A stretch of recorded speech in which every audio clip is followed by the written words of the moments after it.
Hello viewers. In today's video we will talk about night shift work and how night shift work is probably a cause of cancer. I am not saying this. I am not saying night shift work is probably causing cancer. International Agency for Research on Cancer, the specialized agency of World Health Organization, is saying this. They have placed night shift work in group 2A, which is probably carcinogenic in human beings, or in simple language, may cause cancer in human beings. The only group that is worse than group 2A is group 1, which is carcinogenic in human beings, or in other words, will cause cancer, or definitely is a cause of cancer in human beings. So night shift work is part of the second worst category in all the categories of substances that may lead to cancer. Group 2A. So night shift work is probably a cause of cancer in human beings, and let us talk about what we mean by night shift work. Night shift work is defined as any work of at least 3 hours done between 11 p.m. or 2300 hours and 0600 or 6 a.m. So from 11 in the night till 6 in the morning, if you have worked for at least 3 hours between these two times, then you are classified as someone who has engaged in night shift work. Now this is something that probably is a cause of cancer in human beings. How do we prevent this? As per an article, I'll leave a link to it in the description below, some measures can be taken to prevent night shift work from leading to adverse health outcomes like cancer or cardiovascular problems, that is heart related problems, or even pregnancy related adverse outcomes. The best way to do this is you must ensure that night shift work is not more than 9 hours in duration, that the gap between, the interval between consecutive night shifts is at least 11 hours, and nobody should be asked to work for more than 3 consecutive night shifts. So these are the preventive measures, or the things you can do to mitigate the damage that night shift work can do to a human body. Not more than 3 consecutive night shift works, an interval of at least 11 hours between consecutive night shift works, and the duration of each night shift work should not be more than 9 hours. Now let us look at some working time related recommendations, especially pertaining to healthcare workers. So let's talk about doctors and night shift work. As per the European Union, European Working Time Directive was issued. The United Kingdom's equivalent for the same was Working Time Regulations, or WTR.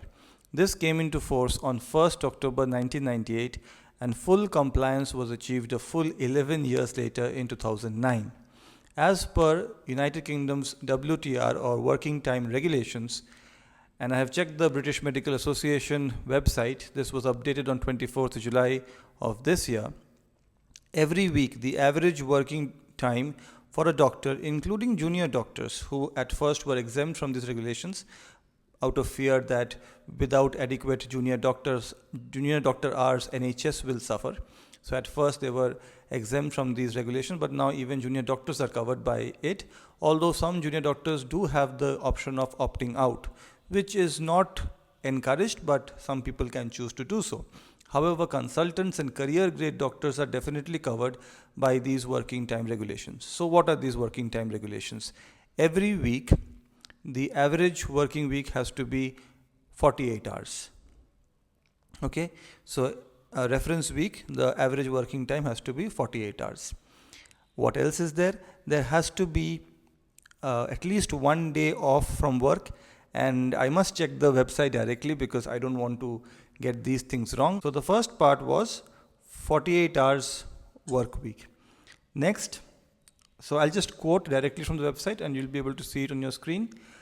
A limit of an average of 48 hours worked per week over a reference period. A limit of 8 hours worked in every 24-hour period for night work. So I had said previously that in order to mitigate the damage done by night shift work, night shift duration should not be more than 9 hours. So the British Medical Association has mandated that night work should be limited to 8 hours over a 24-hour period. So if you are expected to work at night, you only work at night and not more than 8 hours. There must be a weekly rest period of 24 hours every week. And there must be an entitlement to 11 hours consecutive rest per day. 11 hours consecutive rest per day. So for a stretch of 11 hours every day, doctors are entitled to rest. An entitlement to a minimum 20-minute rest break where the working day is longer than 6 hours. So in an imaginary world, if your outpatient clinic is open from 9 a.m. to 5 p.m., which is 8 hours, then you are entitled to a 20-minute break. A requirement on the employer to keep record of hours worked. So all of this is directly from the British Medical Association BMA website.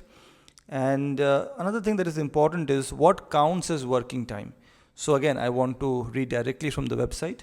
Working time is defined as any period in which a worker is working at the employer's disposal and carrying out their activities or duties.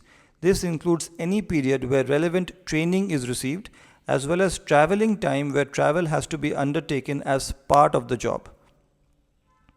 Working time also includes any time spent by resident on call, including periods of inactive time such as when a doctor is asleep on site. So if you are on a 24-hour duty, or if you are on a night duty and you are inactive, that is you are resting or you are sleeping on site, then that is also considered as working time. So this is not me saying it, this is the British Medical Association. And if you found this video helpful, then thank you for watching it. So this is the reality of night shift work. Doctors are not the only people who have to do night shift work. Other people also have to do it. So now you know the adverse effects of it, how you can prevent them from happening, and how some regulations exist in some countries about pertaining to night shift work, especially for those who are expected to do it. You do expect doctors to be doing night shift work because patients can need medical care at any time of the day or night. So doctors have to be present, but doctors should also be able to take care of their own health. So I hope you found this video useful, and thank you for watching it. Take care, bye bye, and please don't forget to be awesome.